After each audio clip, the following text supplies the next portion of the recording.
Selamat bertemu kembali bersama dengan saya Nicholas Kurniawan. Hari ini saya ingin mengajak kita kembali lagi menggali dari Sabda Tuhan, inspirasi penumbuh rohani kita.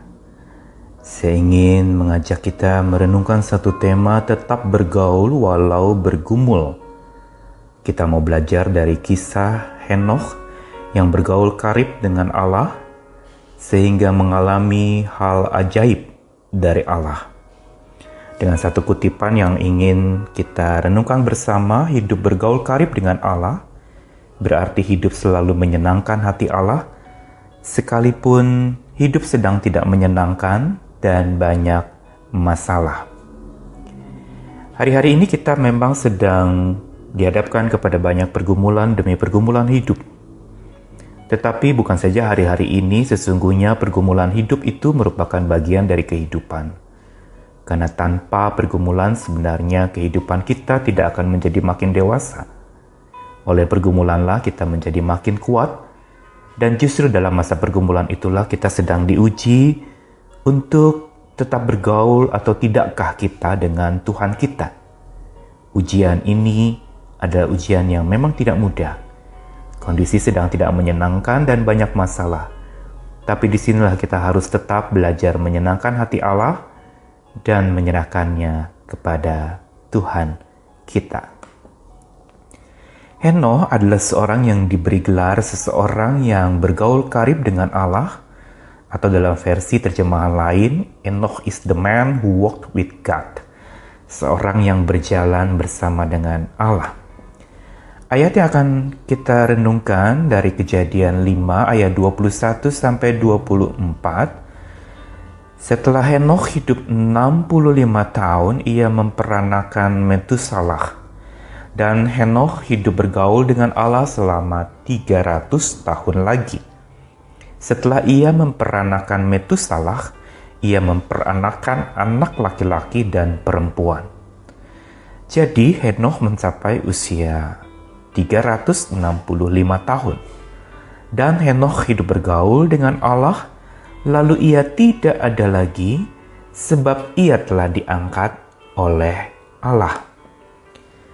Lalu bacaan kedua dari Perjanjian Baru, kitab Ibrani pasal 11 ayat 5 sampai 6 juga tentang Henokh. Karena iman Henokh terangkat supaya ia tidak mengalami kematian dan ia tidak ditemukan karena Allah telah mengangkatnya.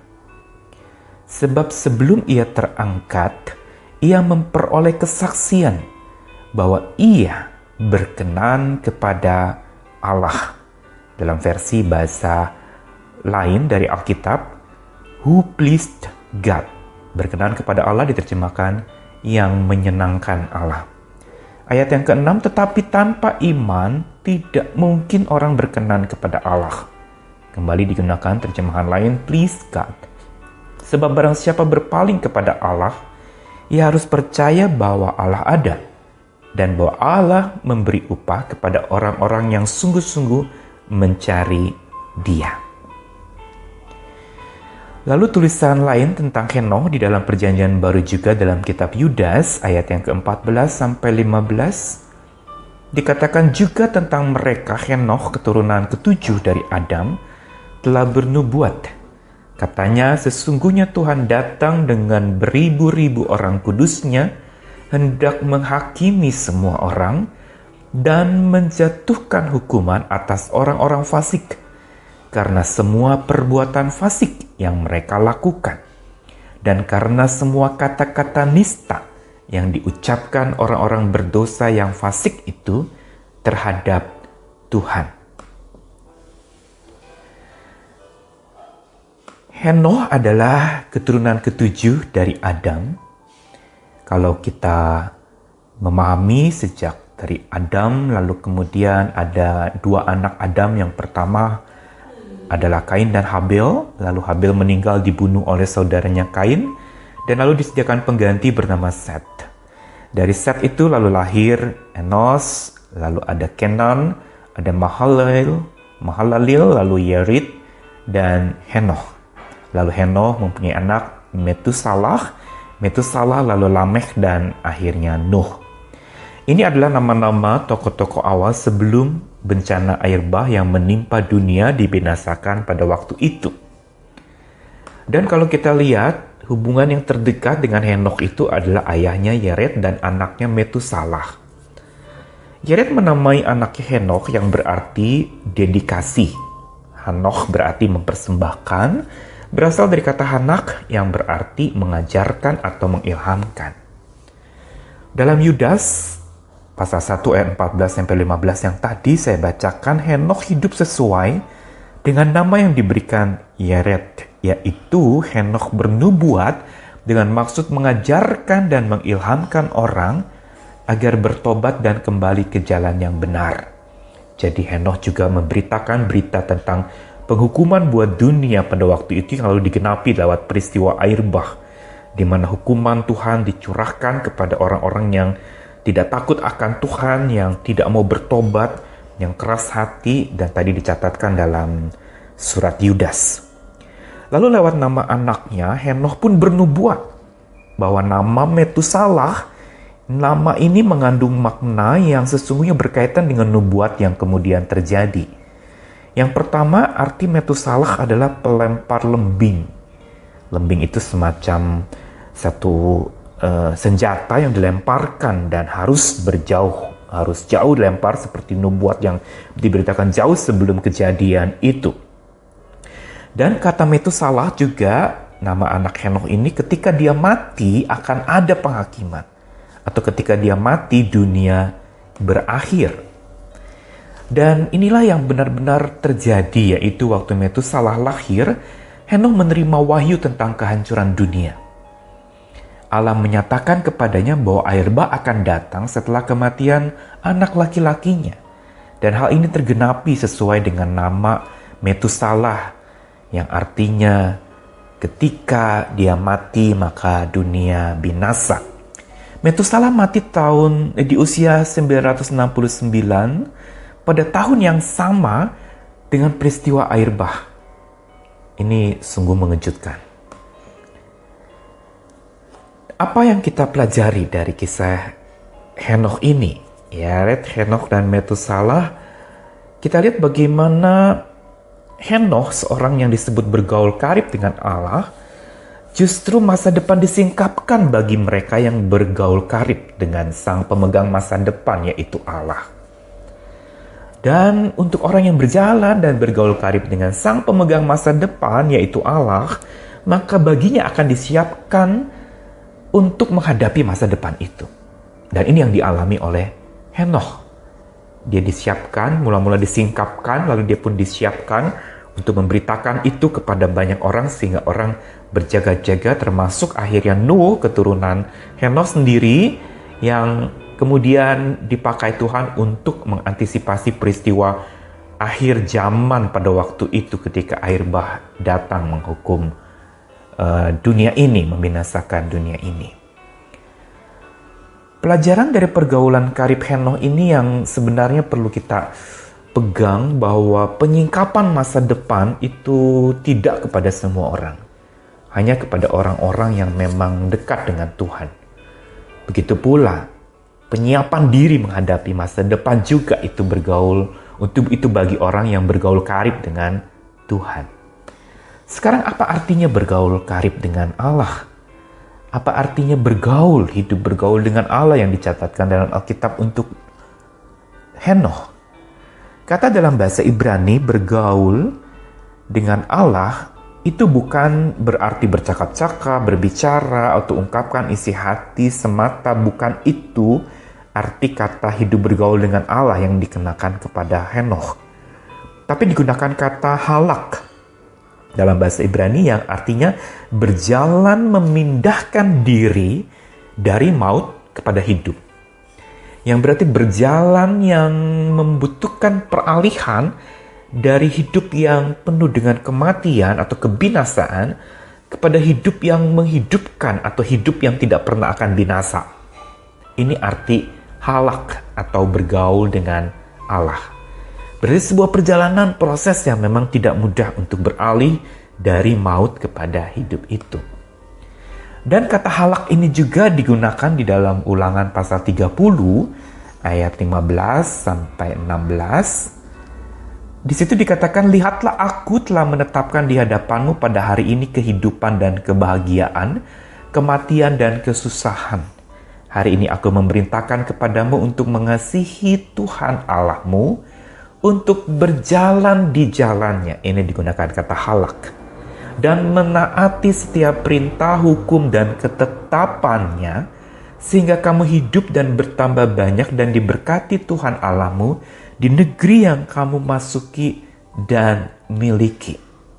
Inilah arti halak tadi, berjalan di jalan Tuhan, mentaati perintahnya, hukum, dan ketetapannya, hingga kita hidup dan bertambah banyak diberkati Tuhan, sampai kita masuk ke tempat yang Tuhan sediakan untuk kita. Dan kalau mau disimpulkan, sebenarnya arti hidup yang bergaul dengan Allah, halak itu berarti sama dengan hidup yang menyenangkan Allah. Pleasing God. Apa itu pleasing God? Saya menggunakan singkatan kata dalam bahasa Inggris please, P-L-E-A-S-E, yang masing-masing menegaskan kepada kita tentang inilah makna bergaul dengan Allah.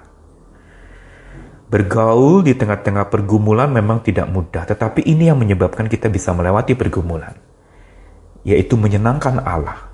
Dan menyenangkan Allah di kondisi yang memang tidak menyenangkan atau di hidup yang sedang tidak menyenangkan juga tidak mudah. Tapi justru hidup yang menyenangkan hati Allah akan membuat kita bisa terus berjalan dalam kesenangan Allah di tengah-tengah ketidaksenangan yang terjadi di dunia ini. Apa itu please? Pertama, hidup bergaul dengan Allah itu berarti praising God, memuji Tuhan, memuji Dia. Ini yang harusnya memang kita tetap lakukan di tengah-tengah kondisi yang sedang tidak menyenangkan. Kita tetap harus memuji Tuhan kita. Memuji yang bukan sekedar nyanyian, tapi memuji dari hati, mengagungkan Dia, membesarkan nama Tuhan. Karena itu pujilah Dia. Yang kedua adalah loving God, mengasihi Tuhan, mengasihi Dia.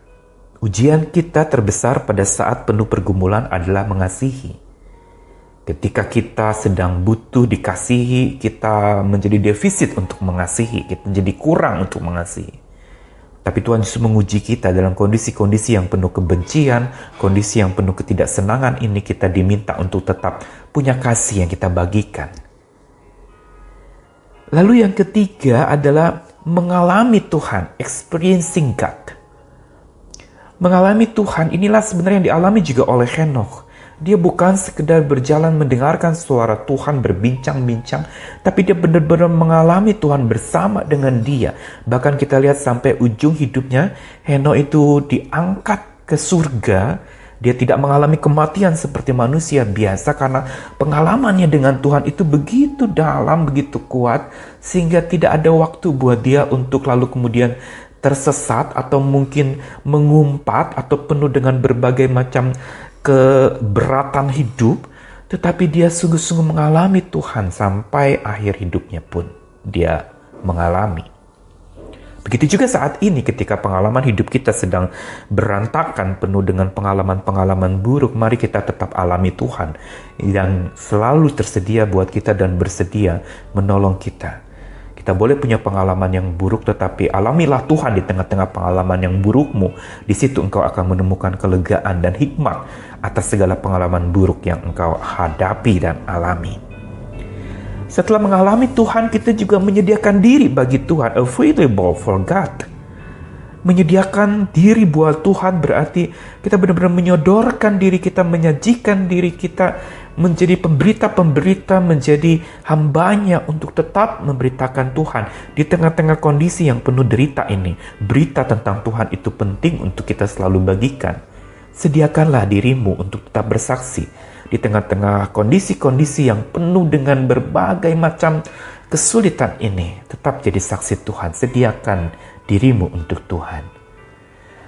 Menyenangkan Tuhan atau memperkenankan Tuhan yang menjadi dampak atau radiasi bergaul dengan Tuhan, itu juga dinyatakan dalam bentuk melayani Dia. Serving God. Bahasa kasih yang Tuhan kehendaki dari kita bukan sekedar mengatakan kata-kata cinta buat Tuhan, tetapi melayani Dia dengan segenap hati, menjadi hambanya, merendah diri di hadapannya. Melayani berarti membiarkan Dia bertata penuh atas hidup kita dan kita hambanya. Melakukan apa yang Dia mau kita lakukan sebagai hamba-hambanya. Saat ini ketika kita sedang bergumul dengan masalah yang hampa, yang penuh dengan penempaan-penempaan yang berat, kita sedang ditimpa masalah. Di sini kita belajar tetap menghamba kepada Tuhan. Bila kita tidak menghamba kepadanya, kita akan menghambat Tuhan bekerja lewat kondisi yang sulit ini. Mari kita menghamba supaya Tuhan bisa bentuk kita seperti bejana yang di tanah liat, di tangan penjunan, dibentuk Tuhan jadi seperti yang Tuhan mau. Menghamba kepadanya, melayaninya.